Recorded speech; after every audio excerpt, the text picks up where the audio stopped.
Nang dahil sa tumitinding heat index dahil sa tag-init, madalas umanong makaranas ng hirap na paghinga si Nanay Erlinda ng San Isidro, Iriga City. Maliban sa maalinsangan na panahon, nakakadagdag pa sa sumpong ng kanyang hika ang alikabok dahil sa dry season. Once na yun, nakasagap ako ng mga alikabok, mga uso, tapos pag ako ng gustong-gusto kong nauuhaw ako, doon na pag nakainom na ako, doon na mga ilang minuto, asmin na ako dyan.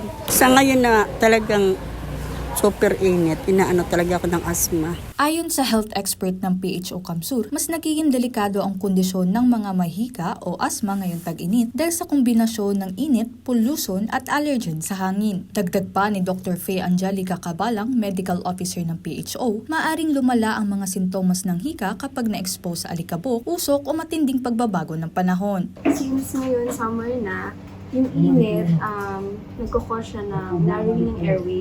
Ano yung narrowing ng airway? Yung pinapaliit na yung daluyan ng paghinga natin, causing yung mga symptoms ng hika like nahihirapang huminga, parang naninikip ang dibdib, tapos inuubo. Muli sa mga asthma patients, yung mga trigger is mas lalong nag-exacerbate yung asthma nila. Easily, mas lalong lumalala.